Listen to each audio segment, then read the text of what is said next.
নিতে চাই সারা বাংলায় শুনতে পাই।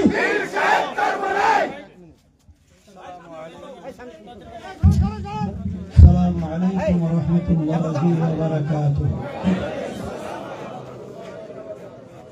আলহামদুলিল্লাহি ওয়া কাফা ওয়া সালামুন আলা ইবাদিহি আল্লাযীনা ইসতাফা, আম্মা বা'দ। فأعوذ بالله من الشيطان الرجيم بسم الله الرحمن الرحيم وما أرسلناك إلا رحمة للعالمين صدق الله العلي العظيم সবাই দুরূদ শরীফ পড়ি আল্লাহুম্মা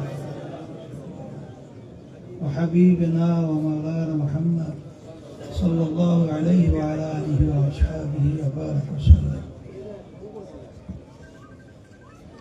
কর্মী মজলিসের সভাপতি, কেন্দ্রীয় দায়িত্বশীল, বিভিন্ন পর্যায়ের দায়িত্বশীল, ইসলাম দেশ মানবতার পক্ষে যারা আমরা কাজ করছি, আল্লাহ রাব্বুল আলামিন আমাদের সকলকে দ্বীনের জন্য, ইসলামের জন্য, মানবতার কল্যাণের জন্য আল্লাহ কবুল করেন।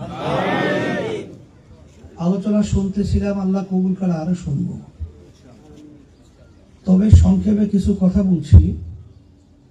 বাংলাদেশ স্বাধীন হলো তিনটা স্লোগানের মাধ্যমে। একটা স্লোগান ছিল সাম্য, আর একটা ছিল মানবিক মর্যাদা, আর একটা ছিল ন্যায় বিচার প্রতিষ্ঠা। কিন্তু 53 বছরে যারা দেশ পরিচালনা করেছে, এদের পরিচালনায় এই তিনটা আমরা শুনেছি ঠিক, বাস্তবে দেখি নাই। বরঞ্চ আমরা তাদের পরিচালনায় দেখেছি এই দেশটা একবার দুইবার নয়, তামাম দুনিয়ার মধ্যে এরা 5 বার চোরের দিক থেকে তামাম দুনিয়ায় ফার্স্ট বানিয়েছে। এদের পরিচালনা আমরা পেয়েছি। হাজার হাজার মায়ের কোল সন্তান হারা হয়েছে। প্রায় 24 লক্ষ কোটি টাকার মতো এই যে ফ্যাসিস্ট আওয়ামী সরকার, তার এই শাসনামলকালীন সময় বিদেশে পাচার করেছে। এই সদ্য ভূমিমন্ত্রী 3টা দেশের ভিতরে তার বাড়ি পাওয়া গেছে খোঁজ 620টার মতো। তার মূল্য প্রায় 5700 এত কোটি টাকা। এই টাকা তো তার বাপ দাদার টাকা না, আমাদের বাংলাদেশের জনগণের টাকা। আপনারা দেখেছেন এদের পরিচালনায় আয়নাঘর তৈরি হয়েছে, যেটা তামাম দুনিয়া আইয়ামের জাহিলিয়াতকেও ইতিহাস হার মানিয়েছে। যে ধরনের আয়নাঘরের মাধ্যমে মানুষকে নির্যাতন করা হতো, তামাম দুনিয়ার ইতিহাসে এই ঘটনা বিরল দেখা যায় না। 5ই আগস্ট 2024 হাসিনা সরকার কিন্তু জানতো না 2-3 ঘন্টা আগেও যে তার এই দেশ ছেড়ে পালাতে হবে। আল্লাহ রাব্বুল আলামিনের একটা প্রবাদ বাক্য আছে, মায়ের আলমের বাহির। কারণ গর্ব করে বলতো হাসিনা পালায় না, কিন্তু ভাত পাক করে খেয়েও যেতে পারে না। 5ই আগস্টের পরে আমাদের দেশ সুন্দর এবং গঠন করার একটা ক্ষেত্র তৈরি হয়েছে। এটা কিন্তু 53 বছরে ছিল না। এটা যদি আমরা কাজে লাগাতে না পারি, তাহলে ভবিষ্যৎ আমাদের প্রজন্ম সন্তানগুলো আমাদের ব্যাপারে যখন ইতিহাস পড়বে, রচনা করবে, তখন আমাদেরকে তারা ধিক্কার জানাবে, ঘৃণা করবে, আমাদেরকে নিয়ে তারা সমালোচনা করবে যে আসলে মানুষগুলো মানুষ নামে এক কথায় ছিল অমানুষ। ইসলামী আন্দোলন বাংলাদেশ আপনারা জানেন প্রতিষ্ঠিত হয়েছে 1987 সাল। অদ্যাবধি পর্যন্ত আমাদের এই ব্যানার এবং আমাদের এই মার্কায় কোনো এমপি কিন্তু সংসদে যায় নাই। এর অর্থ কি আমরা যাওয়ার সুযোগ ছিল না? এমনকি 24-এর নির্বাচন আওয়ামী লীগ কিন্তু আমাদেরকে এক পর্যায়ে বিরোধী দলও বানাবার জন্য বহু চেষ্টা করেছে। অন্যান্য দল কি প্রস্তাব দেয় সেটা তো আমি জানি, কিন্তু ইসলামী আন্দোলন বাংলাদেশ প্রতিষ্ঠিত হয়েছে, তার লক্ষ্য উদ্দেশ্য হলো দুনিয়াতে শান্তি, আখিরাতে মুক্তি। এই লক্ষ্যেই যারা নাকি মায়ের কোলকে সন্তান হারা করে, যারা আমাদের দেশের টাকা বিদেশে পাচার করে, যারা মিথ্যা কেসের মাধ্যমে হাজার হাজার লক্ষ লক্ষ পরিবারকে নিঃস্ব করে, যারা আয়নাঘর তৈরি করে, তাদের ক্ষমতায় যাওয়ার জন্য ইসলামী আন্দোলন বাংলাদেশ কখনোই সিঁড়ি হিসাবে ব্যবহৃত হয় নাই। এর জন্যই আমাদের এমপি কিন্তু সংসদে ছিল না। আমার ভাইদেরকে বলবো, পর্দালে মা বোনরা যারা শুনছেন, আমরা যারা মুসলমান দাবি করি, আমাদের নীতি আদর্শ হলো ইসলাম। ইসলামকে যদি কোনো মুসলমান পছন্দ না করে, সে মুসলমান দাবি করার অধিকারই থাকতে পারে। আমি আপনাদের সামনে আয়াত শরীফ তেলাওয়াত করেছি। আল্লাহ রাব্বুল আলামিন বলেছেন, আমি আমার রাসূলকে দুনিয়াতে পাঠিয়েছি শান্তির দূত হিসাবে। আপনারা ইতিহাস বলে দেখবেন, অক্সফোর্ড বিশ্ববিদ্যালয়, যেটা দুনিয়ার দিক থেকে শিক্ষা প্রতিষ্ঠানের দিক থেকে দুনিয়ামুখী উল্লেখযোগ্য একটা শিক্ষা প্রতিষ্ঠান অক্সফোর্ড বিশ্ববিদ্যালয়, সেখানে এখনো মূল ফটকের ভিতরে আপনারা দেখবেন, তারাই কিন্তু লিখেছে বিজাতিরা সর্বযুগের সর্বশ্রেষ্ঠ আইন প্রণেতা, তার নাম হলো মুহাম্মদুর রাসূলুল্লাহ। এবং বিজাতিরা কিন্তু 100 মনীষীর নাম দুনিয়া সৃষ্টির পরে বই আকারে তৈরি করেছে।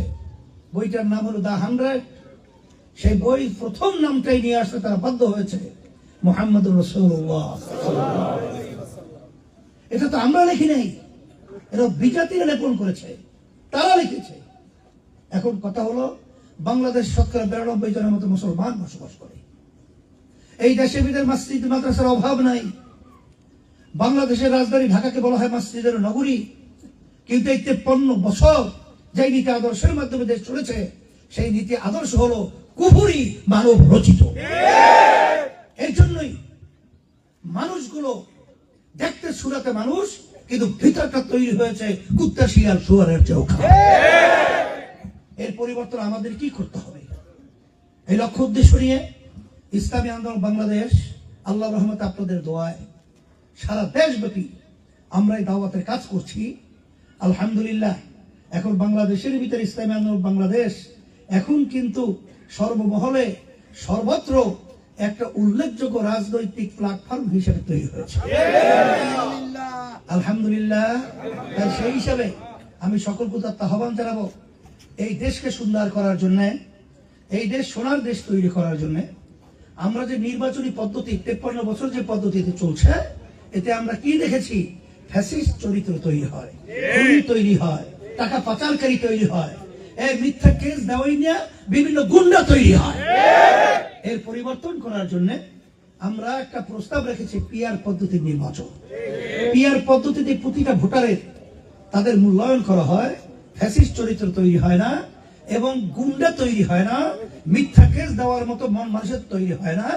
এই পিআর পদ্ধতির নির্বাচনের বাইরে এখন যে পরিবেশ রয়েছে, এখন তো প্রশাসন তারা তো সেইভাবে তাদের ফাংশন করতে পারছে না, কারণ বর্তমান অন্তর্বর্তীকালীন সরকার তাকে কিন্তু কাজ করতে দেওয়া হয় নাই পরিকল্পিত। আমি অত ব্যাখ্যা দেব না। সে কিন্তু প্রশাসন সহ সেইভাবে ফাংশন করার মতো পরিবেশ তৈরি করতে পারে নাই। আমরা চাইতেছি যে দেশে যা একটা নির্বাচন হবে, সেই নির্বাচনটা হবে পিআর পদ্ধতি নির্বাচন। সমস্ত দলের অংশগ্রহণ কিন্তু সংসদে থাকবে, এটা পার্সেন্টেজ। ছোট দলের প্রতিনিধি থাকবে, সব দলের প্রতিনিধি থাকবে।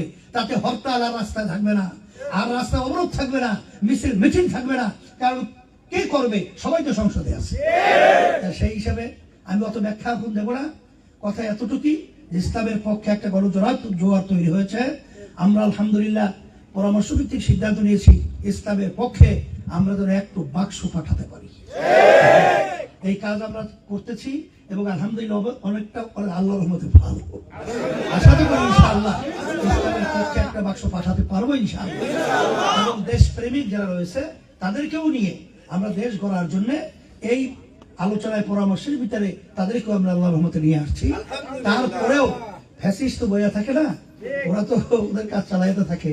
আমাদের হুজুরদের মধ্যেও, আমাদের ইসলামী দলের মধ্যেও বিভিন্ন কায়দায় অর্থ এবং বিভিন্ন লোভের মাধ্যমে, এমপির লোভ দেখিয়ে, মন্ত্রিত্বের লোভ দেখিয়ে বিভিন্ন কায়দায় হয়তো বা সিটে পাটা কিছু সুবিধা তৈরি করতে পারে, এদিকে লক্ষ্য করবেন না।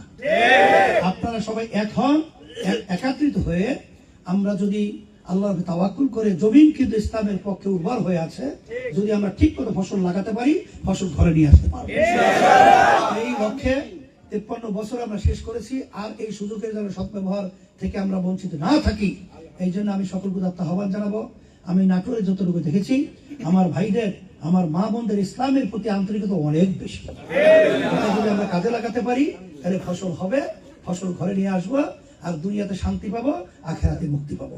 আল্লাহ রাব্বুল আলামিন আমাদের সকলকে আল্লাহর খাস বান্দা-বান্দী হিসেবে কবুল করুন, আর ইসলামের বিজয় আল্লাহ দান করুন। আপনাদের সবার জন্য দোয়া করি, আমিও দোয়া চাই আল্লাহ যেন আমাদের সকলকে দেশের পক্ষে, মানবতার পক্ষে, ইসলামের পক্ষে কাজ করার তৌফিক দান করুন।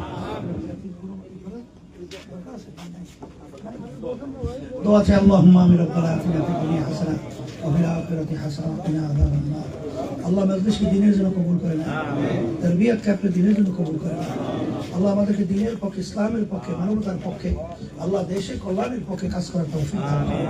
সুবহানা রাব্বিকা রাব্বিল ইজ্জাতি আম্মা ইয়াসিফুন ওয়া সালামুন আলাল মুরসালিন আলহামদুলিল্লাহি রাব্বিল আলামিন।